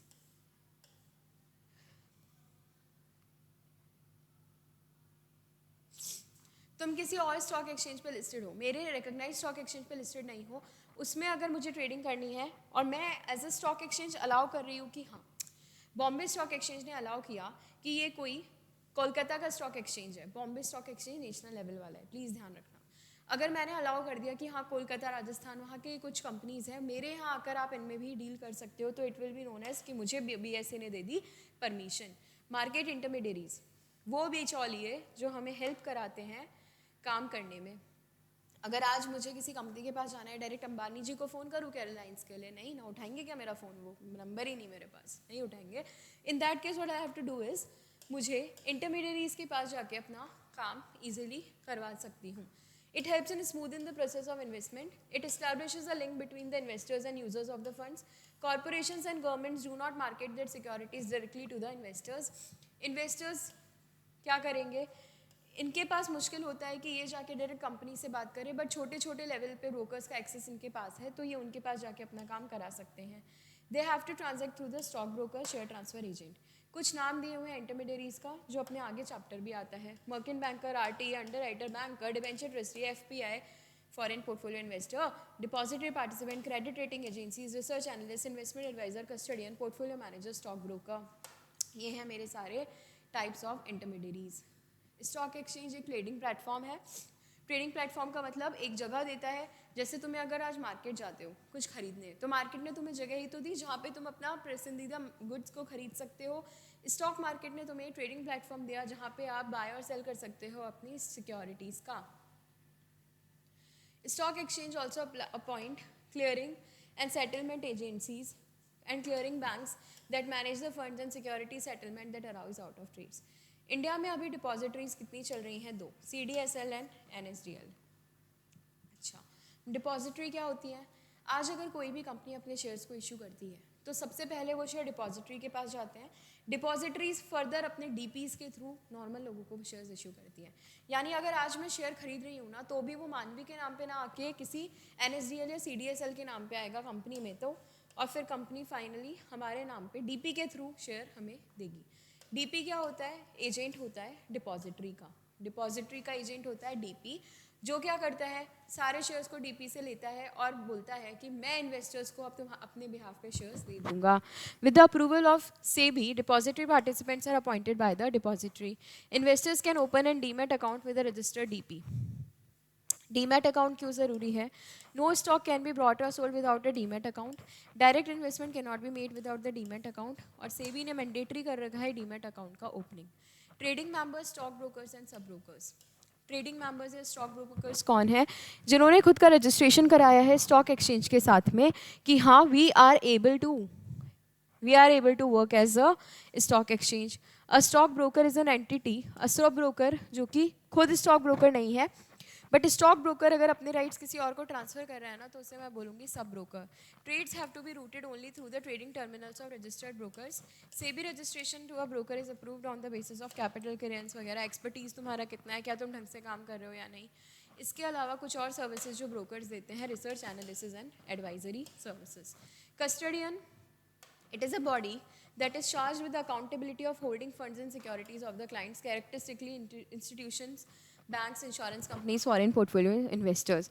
Custody मतलब जैसे police में custody होती है, क्या होता है कि आपको इतने टाइम तक पुलिस के पास रहना पड़ेगा। वैसे ही इन कस्टडियन के केस में क्या होता है कि they keep you okay on behalf of others, they maintain the client securities funds account. जितने बेनिफिट्स आते हैं वो ये लोग कलेक्ट करते हैं, यानी अगर डिविडेंड या इंटरेस्ट मिलेगा तो वो कस्टडियन कलेक्ट करेगा, मिला नहीं मिला इसका ध्यान भी रखेगा, keeping the client informed of the action taken. अच्छा, मान लीजिए कि डिविडेंड आया तो क्या इन्फॉर्म करेगा या अपने पास दबा के रख लेगा? नहीं, इट विल इन्फॉर्म कि देखो आपके बिहाफ पे ये डिविडेंड आया था एंड मैंने अपने पास रखा है। Clearing corporation, they play a vital role in protecting the interests of investors in the securities market. Clearing agencies ensure that members on the stock exchange meet their obligation to deliver funds on securities. क्या ढंग से सारा काम हुआ? नहीं हुआ। Merchant bankers are bodies registered with the SEBI, जिनका क्या काम है? They are either issue managers. अगर कोई कंपनी को आज इशू लेकर आना है तो उस पर रिलेटेड सारी डिटेल्स गाइडलाइंस कौन देंगे? Merchant bankers. इन्वेस्टमेंट बैंकर्स जो इन्वेस्टमेंट बैंक रिलेटेड सर्विसेज देंगे, lead managers. Investors were enabled through depository participants to hold the transact in demat form. Plus ये क्या देखेंगे? सारा ट्रांजेक्शन किस में हो रहा है? डीमैट फॉर्म में। There are single point contact for issuers including new issue of securities. They connect and coordinate with other mediators also. Exchange traded funds, ये क्या करते हैं?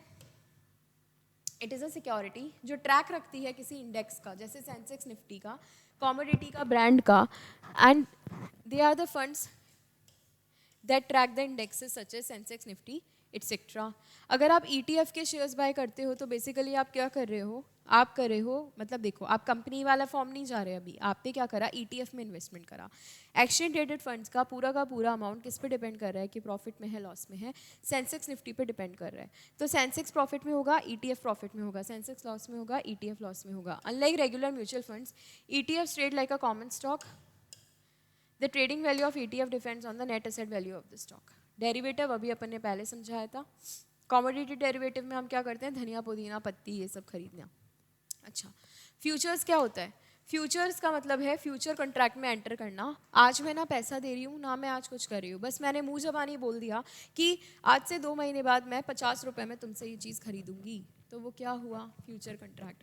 अब मानो कि 2 महीने बाद प्राइस हो गई 70 रुपये, मुझे कितने देने पड़ेंगे? 50, मेरा हुआ फ़ायदा। 2 महीने बाद प्राइस हो गई 30 रुपये, फिर भी मुझे कितने देने पड़ेंगे? 50, मेरा हुआ loss. There are 2 position in the futures market, long and short. Long का मतलब होता है बाय पोजीशन। अगर मैं बोलती हूँ कि आज से 2 महीने बाद मैं करूँगी बाय, तो it will be called as the long option. और अगर मैं बोलती हूँ आज से 2 महीने बाद मैं करूँगी सेल, तो it will be called as put short position. Currency futures, currency futures में क्या होता है? आप कर रहे हो फ्यूचर करेंसी को। अभी तक मैंने आपको जो ऊपर बोला ना, उसमें मैंने कहीं भी करेंसी का नाम नहीं लिया। करेंसी फ्यूचर्स में हम क्या कर रहे हैं? हम करेंसी फ्यूचर्स को बाय या सेल करने की बात कर रहे हैं at a price that is fixed on the purchase date. ठीक है, price is term of INR only. फिर उस हिसाब से अगले महीना जो भी तुम्हारा प्रॉफिट या लॉस होगा वो निकल जाएगा। कैसे निकलेगा? आज तुम डॉलर पर रुपये वाली वो रेट निकाल लो, तुम्हें आज तो उतना ही पैसा बोलना है जो तुम्हारे सामने है। 2 महीने बाद जो पोजीशन होगी उस हिसाब से प्रॉफिट या लॉस। तुमने आज 100 बोला, 150 हो गया, तुम्हारा 50 का प्रॉफिट। ठीक है। ऑप्शंस क्या होते हैं? ऑप्शंस के अंदर हमेशा होल्डर के पास एक राइट होता है, ऑब्लिगेशन नहीं, कि या तो वो बाय कर सकता है या वो सेल कर सकता है। ऊपर क्या था? मैं ट्रांजैक्शन में एंटर कर रही थी, यानी मुझे बाय या सेल करना ही पड़ेगा। फ्यूचर्स में तुम्हें वो काम करना ही पड़ेगा, तुम्हारे पास ऑप्शन नहीं होता। ऑप्शन होता है राइट टू बाय या राइट टू सेल, यानी कि मैं इंस्टेड ऑफ सेइंग कि मैं बाय या सेल कर रही हूँ, मैं क्या बोलूँगी कि मैं राइट टू बाय या राइट टू सेल कर रही हूँ, मैं हक खरीद रही हूँ। यानी हो, देखो कैसा, कॉल या पुट। अगर मानो प्राइस बढ़ गया तो क्या करूँगी? मैं कॉल एक्सरसाइज कर लूँगी कि हाँ मैंने 200 रुपये प्राइस डिसाइड करके रखी। फ्यूचर में प्राइस हो गई 210, क्या मैं 200 में कॉल करूँगी? हाँ, क्योंकि मुझे 10 रुपये का प्रॉफिट हुआ ना। 220 पे, हाँ मुझे 20 का प्रॉफिट हुआ। In the same way put में क्या होगा? 220 से मानो मैंने 220 में बेच दिया, प्राइस हो गई गिर के 200, मुझे 20 का प्रॉफिट है, तो मैं पुट को एक्सरसाइज करूँगी कि 200 रुपये की चीज़ मैं तो आज 220 में बेच सकती हूँ। यानी आप क्या कर रहे हो? Instead of buying and selling in actual, आप हक को खरीद रहे हो या हक को बेच रहे हो। फिर ऑप्शन कॉन्ट्रैक्ट भी आपके दो तरह के हैं, यूरोपियन एंड अमेरिकन। यूरोपियन यानी एक्सपायरी डेट, याद रखना यूरोप वाले लोग सिर्फ मेचोरिटी डेट पे आप इसको एक्सरसाइज कर सकते हो। अमेरिका वाले थोड़े से मोर फ्लेक्सिबल, यहाँ पे आप एनी टाइम बाय या सेल कर सकते हो।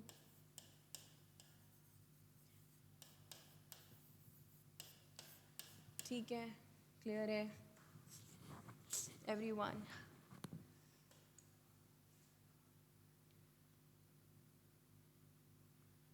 राइट्स एंटाइटलमेंट, राइट इशू क्या होता है? कंपनी अपने एग्जिस्टिंग शेयर होल्डर्स को बोलती है कि आप हमसे और शेयर्स खरीद सकते हो, उसको मैं क्या बोलूँगी? Right issue. It is the rights issued by the company to the existing shareholders to subscribe to the new shares and other securities at a shareholder of a company eligible for under rights offer। दो तरह के right हैं, या तो मैं क्या करूँगी अपने राइट इशू को पूरा का पूरा खुद अपने लिए खरीद लूँगी, या फिर जितना मेरा है वो तो मैंने लिया ही लिया, या मैं और फर्दर राइट भी एक्सरसाइज कर लूँगी, या फिर रेनाउंस कर दूँगी पूरा ऑप्शन किसी और को भेज दूँगी, या फिर पार्ट खुद रखूँगी पार्ट रेनाउंस कर दूँगी। बहुत सारे ऑप्शंस होते हैं। रेनाउंसिएशन का क्या मतलब होता है? अगर मैं आज एज अ शेयर होल्डर अपना राइट एक्सरसाइज नहीं कर रही तो मैं उसे कर सकती हूँ रेनाउंसिएट मार्केट में। कैसे होगा? On market the investors may renounce the right entitlements credited to their respective demat accounts. मेरे डीमैट में तो वो राइट इशू आएगा ही आएगा ना, क्योंकि वो तो मुझे मिल रहा है, तो मैं उसको अब मार्केट में जाके सेल आउट करूँगी, that is on market. Of market यहाँ पे मैं डीपी के थ्रू इसको बेचने की कोशिश करूँगी। क्या ये सारा काम डीमैट फॉर्म में होगा? हाँ, okay fine, sorry. Trading platform, हमारे इंडिया में ट्रेडिंग प्लेटफॉर्म है BSE NSE, ये तो है main board listing. Then SME small and medium enterprise, BSE NSE emerge के नाम से, और innovators growth and social stock exchange. एक एक करके शुरू करते हैं। मेन बोर्ड, अगर आपको आज BSE NSE पे अपने शेयर की लिस्टिंग करानी है तो वो कहलाएगी मेन बोर्ड लिस्टिंग। उसके लिए तुम्हें कुछ काम करने पड़ेंगे। सबसे पहले इन प्रिंसिपल अप्रूवल लेकर आ जाओ स्टॉक एक्सचेंज का, एप्लीकेशन को सबमिट कर दो, IPO रजिस्टर करा दो अपना, ठीक है। डेट भी इशू करना है तो ऐसे ही होगा। SME प्लेटफॉर्म क्यों है? SME जो है वो मोस्टली अपनी जो MSME कंपनीज होती हैं, micro small and medium enterprises, अगर मैं उन्हें मेन बोर्ड लिस्टिंग के क्राइटेरिया पे ले जाऊंगी तो वो कभी लिस्ट नहीं हो पाएंगी। तो छोटी कंपनीज के लिए what I went the way was, मैंने किया MSME का लिस्टिंग। क्या रहेगा इसमें? Company shall be incorporated under companies act. यहाँ पे post issue paid up share capital 25 crore से ज़्यादा होनी चाहिए या नहीं? नहीं होनी चाहिए। नेटवर्थ रहनी चाहिए तुम्हारी पॉजिटिव। नेट टेंजिबल एसेट्स रहनी चाहिए 1.5 करोड़। तुम्हारा ट्रैक रिकॉर्ड होना चाहिए हमेशा प्रॉफिट्स का, ठीक है। In case it has not completed its operation for the 3 years, then the company or partnership should have been funded by the banks or financial institutions for at least 2 years। तुम्हारी listing होनी चाहिए। It is mandatory for company to have a website। आपके पास एक website होना चाहिए। सारा काम demat में करना है, प्लस आपके प्रोमोटर्स में कोई चेंज नहीं आना चाहिए once you go for it। NSE emerge, ये है स्मॉल एंड मीडियम एंटरप्राइज। यहाँ पे आप एमर्जिंग बिजनेसेस यानी ये छोटे बिजनेसेस को एक न्यू और वायबल ऑप्शन देते हो कि ये इक्विटी रेज कर सकते हैं फ्रॉम द नॉर्मल मार्केट्स। लेकिन क्या इनका एक्सेस प्रॉपर BSE और NSE जितना रहेगा? नहीं, उससे थोड़ा सा कम रहेगा। Emerge can play the critical role in significantly improving the access to the capital. Innovators growth platform, ये चार्ट आप एक बार देख सकते हो, ये चार्ट देखने लायक है। Post issue paid up capital 25 crore से कम, यहाँ पे 10 करोड़ से कम नहीं होनी चाहिए। मिनिमम अलॉटीज 50, मेन बोर्ड में 1000। ऑब्जर्वेशन कौन करेगा? यहाँ पे एमर्ज में स्टॉक एक्सचेंज, मेन बोर्ड में सेबी। IPO अंडर राइटिंग यहाँ पे 100% रहेगा, 15% मर्केंट बैंकर का। मेन बोर्ड में इट इज़ मैंडेटरी, कितना है वो नहीं लिखा। मार्केट कैपिटलाइजेशन में no restriction. IPO application size 1 lakh से नीचे in emerge and main board में 10,000 से 15,000। पोस्ट इशू कुछ नहीं है। रिपोर्टिंग रिक्वायरमेंट्स हाफ ईयरली है, मेन बोर्ड में क्वार्टरली है क्योंकि मेन बोर्ड ज़्यादा बड़े लेवल पे है। मार्केट मेकिंग मैंडेटरी है, यहाँ पे नहीं है। Innovators growth platform, innovators growth platform for company with intensive use of technology, information technology, intellectual property, data analytics, biotechnology या नैनो टेक्नोलॉजी। इन ये यूज़ करते हैं क्या? Innovators Growth Platform। As on the date of filing of draft information document or draft offer document with the board, as the case may be, 25% of the pre-issue share capital of the issuer company for at least 2 years should have been held by qualified institutional buyers या family trust with net worth of more than 500 crores. वापस सुनना. Innovators Growth Platform पे तुमको अगर आना है तो draft offer document तुम्हें किसके पास फाइल करना पड़ेगा? सेबी के पास. वो तो अपन हमेशा करते ही आ रहे हैं. उसके अलावा क्या, ऑफर डॉक्यूमेंट के अंदर at least 25% of the pre issue capital पिछले 2 साल में किसके पास होनी चाहिए? क्वालिफाइड इंस्टीट्यूशनल बायर्स के पास या फैमिली ट्रस्ट के पास जिसका नेटवर्थ कितना है? 500 करोड़ से ज़्यादा. अक्रेडिटेड इन्वेस्टर्स कौन कौन होंगे for innovators growth platform? Foreign portfolio investors category 3 यहाँ पे आ जाएंगे. अगर कोई एंटिटी है जो कि minimum assets 150 million US dollars को मैनेज करके चल रही है तो वो भी इसके अंदर आ जाएगी. फाइनेंशियल सेक्टर रेगुलेटर के साथ रजिस्टर्ड होना चाहिए. ऐसी कंपनी की रेजिडेंट है जो IOSCO हमारी सिक्योरिटीज़ कमीशन के साथ जिसका मेंबरशिप है. प्लस अगर मान लीजिए आपके ऊपर कोई केस नहीं चला है कभी फाइनेंशियल एक्शन टास्क फोर्स में तो भी आप यहाँ आ जाएंगे. What is social stock exchange? हमारे honourable prime minister, sorry not prime minister, finance minister Nirmala Sitharaman ji ने सोशल स्टॉक एक्सचेंज का कॉन्सेप्ट दिया था 1920 में. इसमें क्या है, it constituted working on the social stock exchange. जो क्या काम करती थी कि हम जो अब पैसा रेज करना चाह रहे हैं that is for the social organisations. जो NGOs वगैरह हो गए, कभी वो लिस्टिंग वगैरह के प्रोसेस में नहीं जा पाते थे तो हमने उनको क्या ऑप्शन दिया, you can go to a social stock exchange जहाँ पे सारी कंपनी कैसी हैं जो सोशल वर्क करने के लिए रजिस्टर्ड हैं. ठीक है, कौन सी कंपनीज आ जाएंगी इसमें? NPOs. सोशल एंटरप्राइज अगर तुम बन रहे हो तो एटलीस्ट तुम्हारी वर्किंग किस फील्ड में होनी चाहिए? हंगर, पॉवर्टी, माल न्यूट्रिशन वगैरह हटाने के लिए होनी चाहिए. ठीक है, health care, mental health care, sanitation वगैरह में, education, employment, gender equality, environmental sustainability, national heritage, art culture, promote rural sports, social enterprises वगैरह. बेसिकली सोशल तुम्हारे अगर सारे कॉजेज हैं तो तुम यहाँ पे फॉल कर जाओगे. 67% of your activities would be from the following above written points only. पिछले 3 साल में एटलीस्ट 67% जो है तुमने खर्चा भी किसके अंदर किया हुआ है? इन activities. Members of the target population to whom the eligible activities have been provided at least 67% of the immediately preceding 3 financial year. तुम्हारा बेसिकली 67% ऑफ टोटल खर्चा, मिनिमम पार्टिसिपेशन, ये सब किस में रहेगा? अगर सोशल एक्टिविटीज़ में. NPO को यहाँ रजिस्टर होना है तो स्टॉक एक्सचेंज से लेना पड़ेगा अप्रूवल. मार्जिन क्या होता है? ध्यान से समझना. मार्जिन क्या होता है? अगर आज मैं शेयर्स में ट्रेड करने जा रही हूँ, अगर मेरे अकाउंट में एक मिनिमम अमाउंट बैलेंस ही नहीं है, क्या वो मुझे ट्रेड करने देंगे? मैम ऐड में तो देखा है करने देते हैं, हाँ अलाउड है. लेकिन once you begin the trading तो वहाँ पे कुछ इनिशियल तुम्हें पैसा वहाँ पे इतना तो लिमिट रहना ही चाहिए कि तुम डिफंक्ट ना हो जाओ. तो अगर मान लीजिए आपका इनिशियल मार्जिन क्या होता है कि फर्स्ट टाइम तुम्हें कितना पैसा रखना पड़ेगा, फॉर एग्जांपल 10,000. उसके बाद एक बार तुम गाड़ी खरीद के लाए, उसको खरीद के लाए, जो तुम पैसा पे करके आए वो तुम्हारा इनिशियल मार्जिन है. उस गाड़ी को मेंटेन करने के लिए तुम्हें अगर मान लो रिपेयर्स कराने पड़े, सर्विस करानी पड़ी तो वो एक्स्ट्रा पैसा भी तो चाहिए. ऐसा थोड़ी गाड़ी ला के रख दी, उसको हमेशा ख़राब हो रही है तो होने दो. तो वो जो एक्स्ट्रा अमाउंट तुम्हें चाहिए रहेगा ना ओवर एंड अबव, उसको मैं बोलूँगी मेंटेनेंस मार्जिन.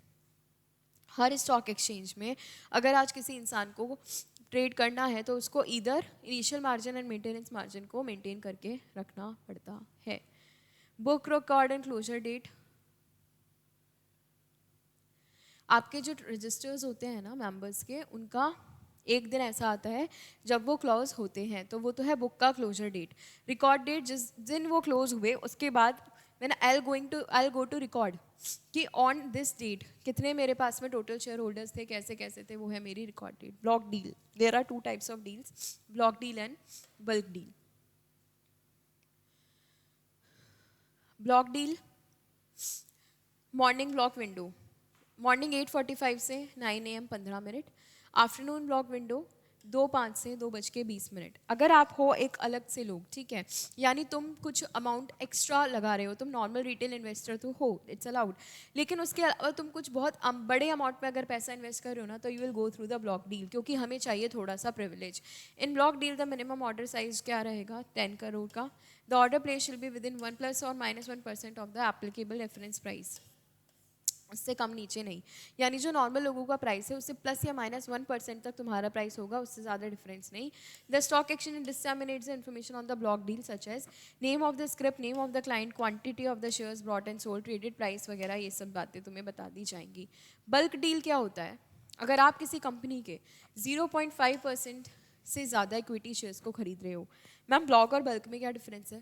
ब्लॉक में था 10 करोड़ से ऊपर, वहाँ पे ये नहीं लिखा था कि किसी पर्टिकुलर कंपनी का तुम कितना खरीद रहे हो. वहीं पे बल्क डील में तुम्हें क्या बताया जा रहा है? 0.5% of the number of equity shares of the listed company. It can be transacted by normal trading window in the trading hours only. But ऊपर क्या था? क्योंकि तुम 10 करोड़ से ज़्यादा इन्वेस्टमेंट कर रहे हो, तो अगर तुम 10% से ज़्यादा इन्वेस्टमेंट 10 करोड़ से ज़्यादा कर रहे हो तो तुम्हें चाहिए एक प्रिविलेज. तुम ऊपर या नीचे जो भी टाइम था उस एक्स्ट्रा टाइम पीरियड में अपना इन्वेस्टमेंट कर सकते हो बाकी लोगों से अलग. ब्लॉक डील में ऐसा नहीं है. तुम इन्वेस्ट करने जा रहे थे, इन्वेस्ट करते करते तुम्हें पता चला कि यार मेरा इन्वेस्टमेंट 0.5% से ऊपर हो गया, तो तुम बल्क डील में आ जाओगे. क्या ये स्पेशल है या विजिबल टू एवरीवन है? ये visible to everyone है. If the bulk deal happens through a single trade, it should be notified to the exchange immediately upon the execution of the order. और मल्टीपल ट्रेड है तो 1 घंटे के अंदर हम बता देंगे कि हमने बल्क डील हो गई है. सिंगल और मल्टीपल में क्या डिफरेंस है? एक ही बार में 0.5% से ऊपर चली गई तो सिंगल डिस्क्लोजर दे दो. अगर मैं थोड़े थोड़े ट्रांजेक्शन कर रही थी और मुझे पता चला कि अब मेरी लिमिट 0.5% से क्रॉस हो गई तो हर आधे घंटे में डिस्क्लोजर दे दो. इंडेक्स क्या होता है? हमारे इंडिया में इंडेक्स कौन से हैं? सेंसेक्स और निफ्टी. यानी कि आज आपके जितने भी शेयर्स हैं they are working as per with the Sensex and Nifty. अगर सेंसेक्स बढ़ता है, 2 तरह से काम करते हैं ये. हो सकता है कि सेंसेक्स बढ़ा, शेयर का प्राइस भी बढ़ा. सेंसेक्स गिरा, शेयर का प्राइस भी गिरा. तो उन्हें मैंने क्या बोला? Stock market indexes. They provide an historical comparison of returns. ये स्टैंडर्ड की तरह काम में लिए जाते हैं जिससे हमें कंपैरिजन हो जाता है पास्ट इन्फॉर्मेशन का. It is a lead indicator of the performance of the company. ये highly up to date information रखते हैं. Modern financial application such as index funds, index future, index option यहाँ पर आते हैं. Sensex. Sensex is the indicator of BSE. Bombay stock exchange कैसे काम कर रहा है? देखो, सेंसेक्स में क्या होता है, हमने कुछ 30 शेयर्स कंपनीज को उठाया जो टॉप मोस्ट 30 कंपनीज थी, और मुझे लगा, और उसमें सारे सेक्टर्स कवर्ड हैं, मुझे ऐसा लगता है कि जैसे ही 30 कंपनीज फंक्शन कर रही है ना, मेरा ओवरऑल स्टॉक मार्केट उसी डायरेक्शन में फंक्शन करेगा, तो मैं उसे बोलूँगी इंडिकेटर. हाँ ना, वेटेड एवरेज कॉस्ट हमने किसके लिए? 30 कंपनीज़ का. द मार्केट कैपिटलाइजेशन बेसिस पे आप सेलेक्ट करोगे कंपनीज़ कौन सी आएंगी. Free float factor, that is a multiple of market capitalisation of company. Free float क्या होता है? कौन सा वाला देखूँ? जो अमाउंट प्रोमोटर्स के पास है उसको अलावा छोड़ के मार्केट में जो है ना नॉर्मल लोगों के पास, वो है फ्री फ्लोट. उसको तुम्हें मार्केट कैप में लेना है. Ratio and proportion are use based on the base index of 100. इससे हमें सेंसेक्स का पता चलता है. नेशनल स्टॉक एक्सचेंज और Nifty is the market indicator of NSE. इसमें क्या होते हैं? 50 इंडेक्सेस होते हैं और इसको कंट्रोल कौन कर रहा है? India index services and products limited. MCQ के लिए इंपॉर्टेंट है, प्लीज़ ध्यान से सुन लेना. India index services and products limited. Nifty भी अगेन वही, आपके कुछ टॉप 50 या टॉप 100, 200 देखो, मिड कैप, स्मॉल कैप, ऐसे करके तुम्हारे कुछ शेयर्स को सेलेक्ट किया जाता है जो तुम्हारी कंपनी की ओवरऑल परफॉर्मेंस को बताते हैं. Then when you are going to invest somewhere, तुम्हें कुछ तरह के रिस्क आएंगी. मार्केट रिस्क मतलब जो पूरे मार्केट के ऊपर है. अनसिस्टमेटिक रिस्क मतलब एक पर्टिकुलर कंपनी के रिस्क. इन्फ्लेशन, महंगाई की रिस्क. लिक्विडिटी, अगर आप जल्दी से खरीद या बेच नहीं सकते, फॉर एग्जांपल मैच्योरिटी पीरियड 5 साल का है, तो लिक्विडिटी रिस्क आएगी. बिजनेस रिस्क क्या हो गया? आपका बिजनेस बंद हो रहा है, कल गवर्नमेंट ने ऐसा कुछ ला दिया. वोलेटिलिटी रिस्क मतलब आपकी कंपनी के प्राइसेस बहुत फ्लक्चुएट हो रहे हैं, तो वोलेटिलिटी रिस्क है. करेंसी रिस्क का मतलब डॉलर अगर अचानक से बहुत तेज़ हो गया तो वो वोलेटिलिटी रिस्क. डीमैट ओपनिंग के लिए मुझे क्या क्या करना है? बैंक अकाउंट होना चाहिए, ट्रेडिंग अकाउंट होना चाहिए सेबी के साथ रजिस्टर्स, डीमैट अकाउंट होना चाहिए हमारे DP के पास. अगर मुझे डीमैट अकाउंट ओपन कराना है तो वो मुझसे मांगेंगे KYC नॉर्म्स. KYC क्यों ज़रूरी है? कि तुम कल को कोई फ्रॉड वगैरह करके भाग ना जाओ. PMLA, prevention of money laundering act के हिसाब से आपका KYC होना ज़रूरी है. आपको अपने डॉक्यूमेंट्स यहाँ पे ऑफिशियली सबमिट करने हैं. मैम आधार कार्ड, पैन कार्ड, ये सब क्या KYC बनेंगे? हाँ. क्लियरिंग कॉरपोरेशन का क्या काम होता है? क्लियरिंग कॉरपोरेशन का काम क्या होता है? क्लियरिंग कॉरपोरेशन मतलब ऐसी कंपनीज जो किस लिए बनी है कि अगर आज मैंने कोई शेयर खरीदा तो वो मेरे अकाउंट तक आ गया क्या, और मेरे अकाउंट से पैसा चला गया क्या, ये बताने में मेरे को कौन हेल्प करेगा? Clearing corporation. मार्केट सर्वेलेंस, हमें ध्यान रखना पड़ता है कि कहीं हमारा मार्केट बहुत ज़्यादा लेवल पे हाई अप ना हो जाए। प्रिवेंटिव मतलब मार्केट में ट्रेडिंग करने से पहले। Stringent on board norms for trading members, network, background, viability etcetera के बेसिस पे हमें बोर्ड मेंबर्स के लिए कुछ अलग से नॉर्म्स होंगे। इंडेक्स सर्किट, कहने का क्या मतलब है कि कहीं तुम्हारी ओवरऑल ट्रेड इससे ज़्यादा ना चली जाए, 10-15-20% से ज़्यादा आ रही है तो हम सर्किट लगा देंगे कि यार इस ट्रेड में, इस वाले शेयर में बहुत ज़्यादा लोग आके ट्रेड कर रहे हैं, दूसरे लोगों को नुकसान हो सकता है, ठीक है। ट्रेड एग्जीक्यूशन रेंज हो सकती है, ऑर्डर वैल्यूएशन लिमिट हो सकती है, मतलब आप कितना रेंज में अपना शेयर खरीद सकते हो। ऐसा नहीं है कि तुम्हारा मन किया तुमने पूरी कंपनी के सारे शेयर्स खरीद लिए। कैंसिल ऑन लॉग आउट, अगर मान लीजिए आप बीच में लॉग आउट कर जाते हैं, जैसे हम गेम खेलते हैं, बीच में हमारा किसी तरह वो गेम बंद हो जाता है तो हमें फिर से फर्स्ट स्टेज से या लेवल 1 से खेलना पड़ता है। यहाँ पे है आपके जितने भी ऑर्डर्स हैं वो लॉग आउट पे कैंसिल हो जाएंगे।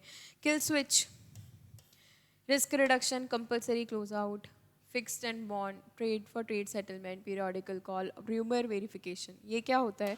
किसी कंपनी के बारे में कोई अफवाह उड़ गई कि कल इस कंपनी के सीईओ की डेथ होने वाली है, हो सकता है लोग उसके कारण उस कंपनी के शेयर्स बेच दें, तो ऐसी कोई अफवाह ना फैले। देन पोस्ट डे, एक बार ट्रेड हो गई, यानी ऐसे कौन से स्टॉक्स थे जो हमें लगता है कि अब नॉर्मली बिहेव करे। हो सकता है कि नॉर्मली तो लोग ना सिर्फ 10,000 शेयर्स में डेली ट्रेड कर रहे थे, अचानक एक दिन क्या हुआ, 1 लाख शेयर्स की ट्रेड हो गई, तो क्या लगा मुझे? एंड ऑफ डे अलर्ट भेजो। पैटर्न रिकॉग्निशन क्या रहता है, कहीं अनफेयर ट्रेड प्रैक्टिस पे तो नहीं जा रहा, कुछ एक नया पैटर्न तो फॉर्म नहीं हो रहा जिससे मुझे लग रहा है फ्रॉड हो सकता है। ट्रांजैक्शन अलर्ट फॉर मेंबर, कि कहीं कहीं मेंबर्स की तरफ से तो कुछ गलती नहीं हुई। ये इंपॉर्टेंट है, देखो इसमें से तुम कोई 4 पॉइंट्स लिखोगे ना, हो जाएगा। रिस्क मैनेजमेंट सेबी का कैसे आएगा? आप सबसे पहले कैटेगराइज करो सिक्योरिटीज़ का ग्रुप 1, 2 या 3 में based on their marginal liquidity.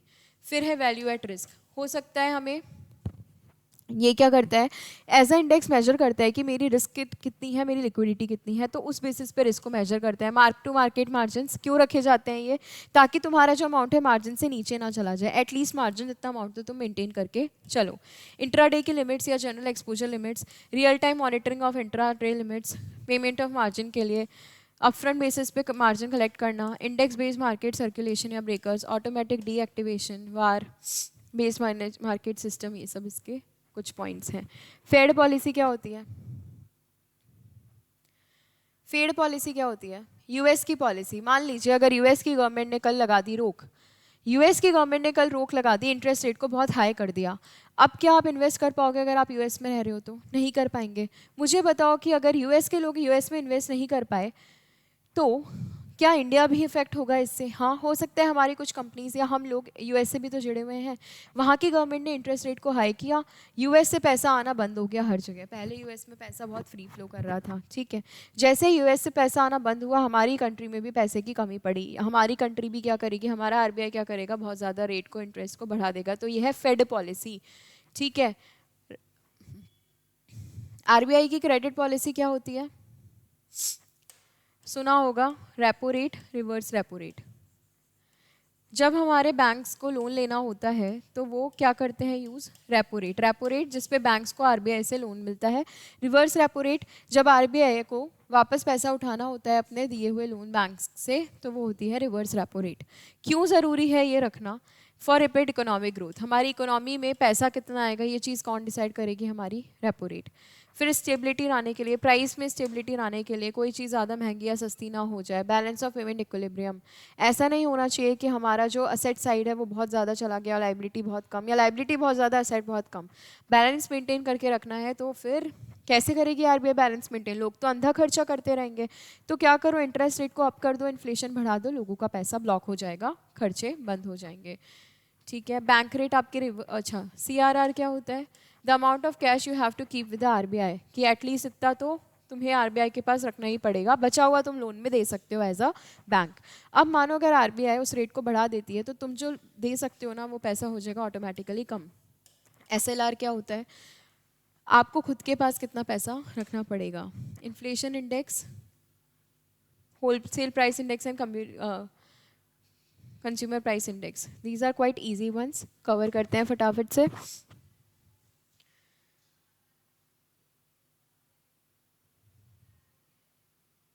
या